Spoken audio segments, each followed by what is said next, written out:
आज की क्लास ना न्यूमेरिकल बेस्ड ही रहेगी, थ्योरी बेस्ड नहीं है। तो हम लोगों ने दो कंडक्टिविटीज पढ़ी है। फर्स्ट है मोलर कंडक्टिविटी, जिसको डिनोट करते हैं डेलम से, जिसका फॉर्मूला आपके पास देखो यहाँ पे डेलम में डेल क्या है, that is lambda,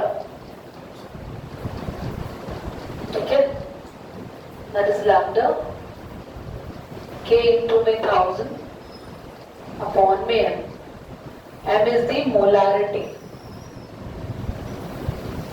and k is the, सबको पता है k is the conductivity, याद आया? ओके और एक फॉर्मूला मैंने तुम्हें और लिखवाया, अच्छा इसकी यूनिट देख लो।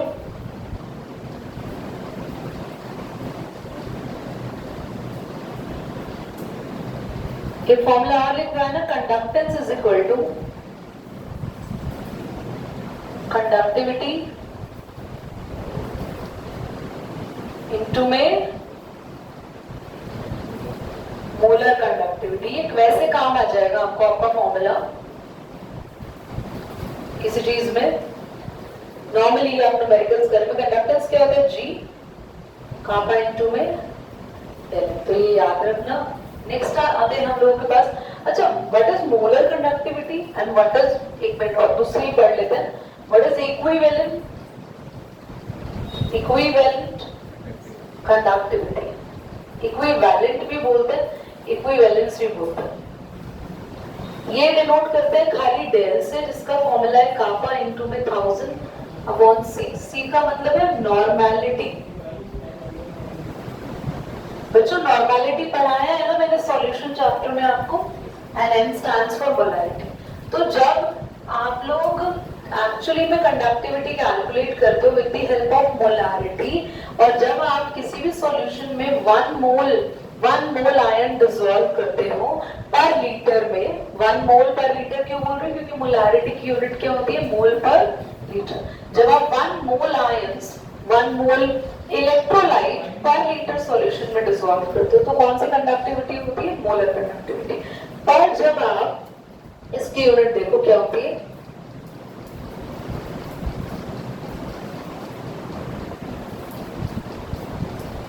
जब 1 ग्राम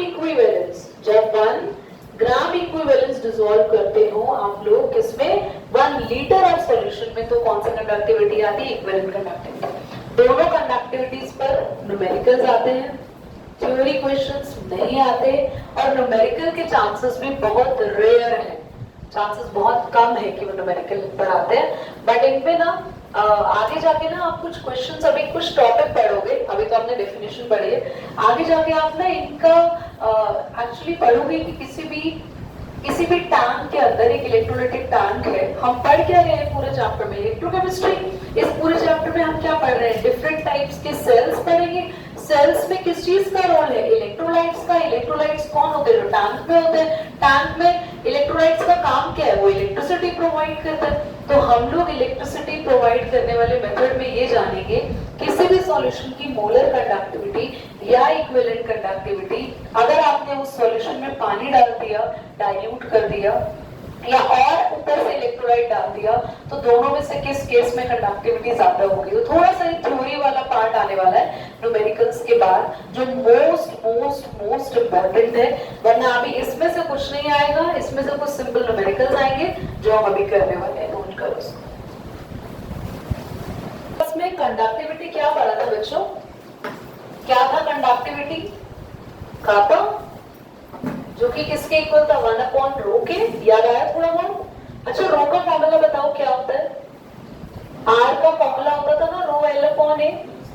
तो रो का फॉर्मूला क्या हो जाएगा, what is the formula of rho, R A by L, है ना बच्चों। तो हम यहाँ पुट करते हैं kappa is equal to 1 upon rho है, ये तो रो नहीं है, तो अगर 1 अपॉन रो है तो पूरा फॉर्मूला उल्टा कर दो, 1 अपॉन आर एल अपॉन ए। और 1 अपॉन आर क्या होता था, जी, है ना, याद आया, 1 अपॉन आर, जी यानी कंडक्टेंस। तो एक फॉर्मूला है हमारे पास बना, what is that, So we got a formula by this, जो कि ये इंपॉर्टेंट है, आता है काफी बार, इस बार आपके पास क्वेश्चन है कि kappa is the conductivity is equal to conductance, conductance यानी G, और L अपॉन ए को बोलते हैं cell constant, which is L upon A. So make it right and the formula is done and now we are supposed to move on numericals. ये आपके NCERT का question है class, ध्यान से देखो। हाँ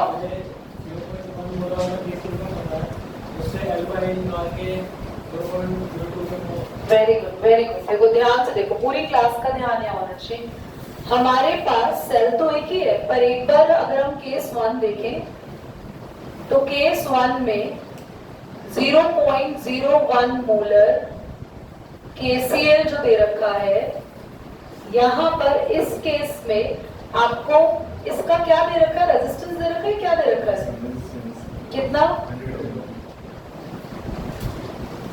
इस केस का रेजिस्टेंस है 100 ओम, और लास्ट में ब्रैकेट में इसी की कंडक्टिविटी दे रखी है ना, कितनी, 1.29 सीमेन पर मीटर, ये दे रखी है। बच्चों आपको दो सॉल्यूशन है, एक तो 0.01 मोलर है, एक 0.02 मोलर है, पर ना सेल एक ही है, कैसे पता चला, देखो I am reading the question for you people. Resistance conductivity filled with this and the resistance of the same cell, लिखा है ना, लिखा है सेम सेल। बच्चों अगर सेम सेल होता है तो दोनों ही केस में क्या चीज कांस्टेंट रहने वाली है, सेल का, क्योंकि लेंथ और एरिया सेल का कांस्टेंट रहेगा। तो एक काम करते हैं, पहले केस में conductivity is equal to conductance होता है ना, कंडक्टेंस G होता है, तो G को हम लिख सकते हैं 1/R, है ना, G का फॉर्मूला ही होता है, कंडक्टेंस किसका रेसिप्रोकल होता है, रेजिस्टेंस का, इनटू में सेल कांस्टेंट L/A।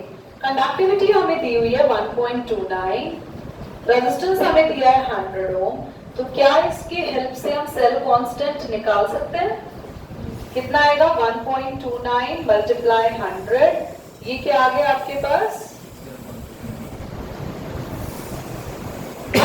केस 2 कह रहा है इसी सेल को आप फिल कर रहे हो, same cell is filled with now 0.02 molar KCl, है ना, और इस सेम सेल के सेकंड केस में हमें क्या क्या निकालने को बोला है, एक तो इसका रेजिस्टेंस हमें दिया हुआ है कितना, 520 ओम, हमें निकालने को बोला है कंडक्टिविटी, एंड निकालना है हमें मोलर कंडक्टिविटी। तो पहले कंडक्टिविटी निकाल लेते हैं। कंडक्टिविटी का फॉर्मूला क्या होता है, कंडक्टेंस इनटू में सेल कांस्टेंट, है ना। अब कंडक्टेंस क्या होता है, 1/R, सेल कांस्टेंट हमें जो यहाँ पे मिला है एग्जैक्टली सेम पुट कर सकते हैं, 1.29 मल्टीप्लाई 100, और R कितना है आपका सेकंड केस में 5। तो क्या सॉल्व करके कंडक्टिविटी आ सकती है, यूनिट्स आप मेंशन कर देना, पर ओम पर सेंटीमीटर इसकी यूनिट होगी, पर ओम पर मीटर, क्योंकि मीटर में है ना। दीदी आपको कैसे पता चला ये यूनिट है, भैया आपको पता है कंडक्टिविटी होता है कापा, जो कि किसका रेसिप्रोकल होता है, रेजिस्टिविटी। रेजिस्टिविटी की यूनिट क्या होती है, ओम पर मीटर, नहीं ओम मीटर या ओम सेंटीमीटर, तो ये होगा पर ओम। बहुत नींद आ रही है क्योंकि भैया माहौल बड़ा अच्छा लग रहा है ना, तुम लोग को नींद आ रही है, मन हो रहा है सो जाए, ध्यान यहाँ पे दो भाई। कंडक्टिविटी आ चुकी है, नेक्स्ट हमें निकालना है मोलर कंडक्टिविटी यानी डेल एम, जिसका फॉर्मूला होगा कापा इनटू में 1000/m। कापा यानी कंडक्टिविटी कहां से आएगी, यहाँ से, और m यानी मोलैरिटी कितनी दे रखी है, 0.02। So can you do it at your own, note कर लेंगे, जल्दी से करें कंप्लीट। एक बार क्वेश्चन को बोलना युगांश, मेल आउट, ओके, क्योंकि वो रिकॉर्डिंग में जा रहा है, तो जिन बच्चों ने नहीं लिखा होगा वो लिख लेंगे। Potential difference of 20 volt applied off end of certain column 0.1 AgNO3, 4 cm in diameter and 12 cm in length, given the current, gave the current of 0.20 ampere. Calculate conductivity and molar conductance. तो एक आपके पास cell है जिसका आपको cross sectional area दे रखा है, area नहीं radius दी हुई है, कितनी डायमीटर कितना 4 सेंटीमीटर, लेंथ कितनी दी हुई है 12 सेंटीमीटर, और साथ ही में हमें क्वेश्चन में करंट गिवन है 0.02 नहीं 20 और वोल्टेज कितनी दी हुई है 20 वोल्ट। 0.1 क्या AgNO3? हाँ, ये 0.1 मोलर है, ये आपको मोलारिटी दे रखी है 0.1 मोलर AgNO3, ये सारी चीजें गिवन है।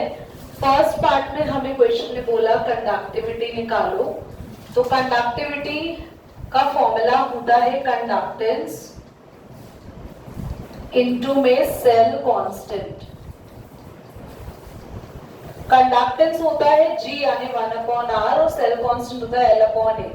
सारी चीजें हमें गिवन थी, वहां से रेडियस हमने निकाली 2 सेंटीमीटर, एरिया हमारा होता है πr²,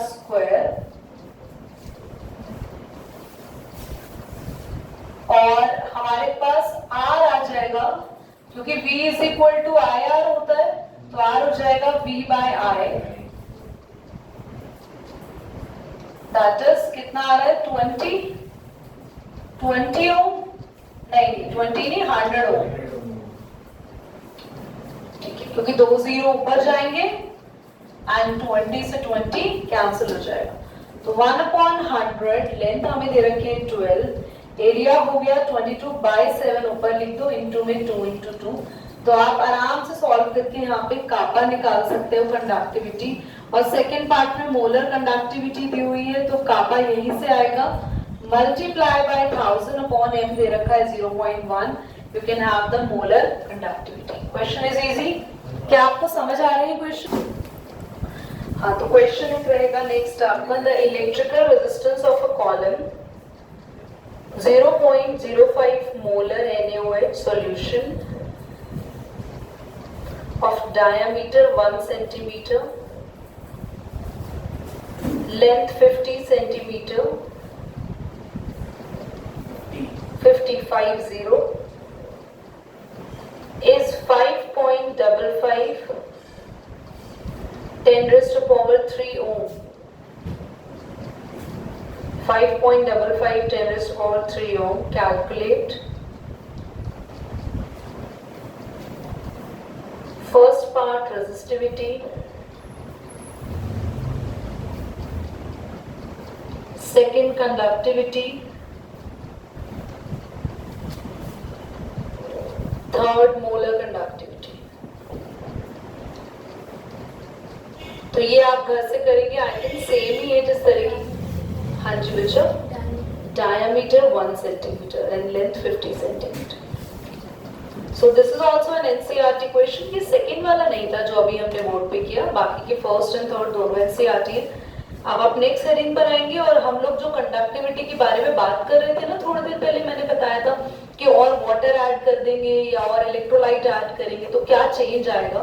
तो बेसिकली हम लोग पढ़ने वाले हैं वेरिएशंस, अब चेंजेस पढ़ने वाले हैं कि मोलर कंडक्टिविटी और नॉर्मल कंडक्टिविटी कापा में चीजें कैसे वेरी करती है। हेडिंग डालेंगे variation of conductivity and molar conductivity,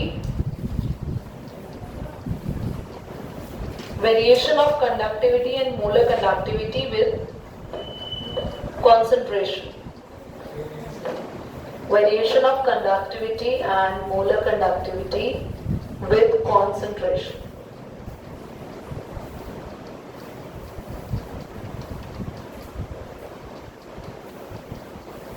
Write down conductivity directly proportional to the concentration of electrolyte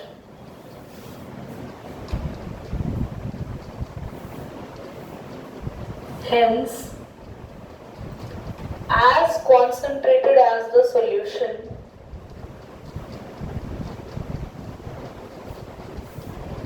the conductivity is increases.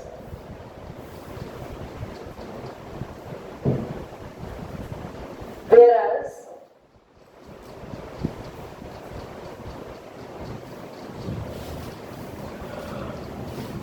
molar conductivity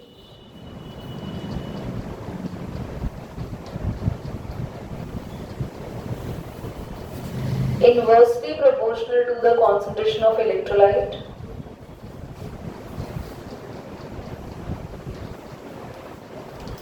चलो बढ़ते हैं molar conductivity inversely proportional to the concentration of electrolyte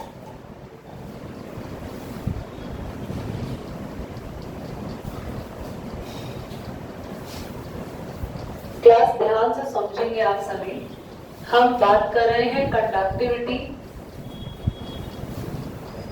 and molar conductivity की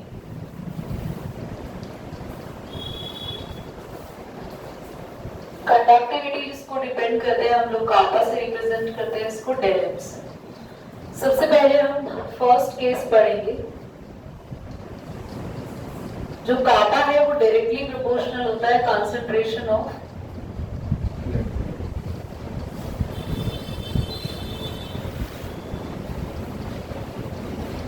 और delta की बात करें तो ये डायरेक्टली नहीं बल्कि इनवर्सली प्रोपोर्शनल होती है कंसंट्रेशन ऑफ इलेक्ट्रोलाइट्स वहीं पर केस 2 की बात करें upon dilution kappa is inversely proportional to dilution और वही del m is directly proportional to dilution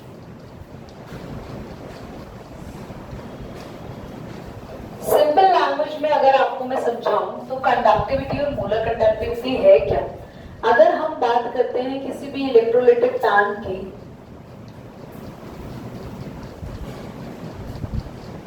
तो उस टैंक के अंदर कोई ना कोई सॉल्यूशन है तो उस सॉल्यूशन की जो कंडक्टिविटी है यानी कापा डेफिनेटली वो डिसाइड करता है कि उस सॉल्यूशन में कितने इलेक्ट्रोलाइट्स हैं उसके ऊपर डिपेंड करती है मतलब जितने ज्यादा इलेक्ट्रोलाइट्स उतनी ज्यादा कंडक्टिविटी और उसी सॉल्यूशन की मोलर कंडक्टिविटी ध्यान देना थोड़ा सा अगर मैं इसको एक फॉर्मूला के तौर पे समझाऊं तो बढ़िया समझ में आएगा प्लीज ध्यान से देखना मोलर कंडक्टिविटी का फॉर्मूला क्या होता है कापा इनटू में 1000 अपॉन n और m यानी व्हाट इज m मोलारिटी का फॉर्मूला है number of moles upon volume है ना तो वॉल्यूम को ऊपर ले जाएंगे रेसिप्रोकल करके तो देखा जाए तो डेल सीधा सीधा किस पे डिपेंड कर रही है वॉल्यूम पे डिपेंड कर रही है तो डेल को इससे मतलब नहीं है कि इसमें कितने इलेक्ट्रोलाइट प्रेजेंट है बल्कि डेल को उससे मतलब है कि कितना डाइल्यूट हमारा सॉल्यूशन है कितना उसमें वाटर है क्योंकि डेल हमारा सीधा सीधा डिपेंड करता है फ्लो ऑफ इलेक्ट्रोलाइट पे नंबर ऑफ इलेक्ट्रोलाइट्स पे डिपेंड करती है कापा जितने ज्यादा इलेक्ट्रोलाइट्स उतनी ज्यादा कंडक्टिविटी पर अगर इलेक्ट्रोलाइट है और वो फ्लो ही नहीं कर रहे हैं उनके लिए इतना वॉल्यूम ही नहीं है फ्लो करने का तो भैया आपकी कंडक्टिविटी तो इंक्रीज जाएगी पर मोलर कंडक्टिविटी डिक्रीज हो जाएगी क्योंकि मोलर कंडक्टिविटी सीधा सीधा रिलेट करती है वॉल्यूम पे so as much the volume of the solution as much you are doing the dilution your del M increases पर डाइल्यूशन से हमारा के क्यों कम हो जाता है दीदी क्योंकि डाइल्यूशन करने से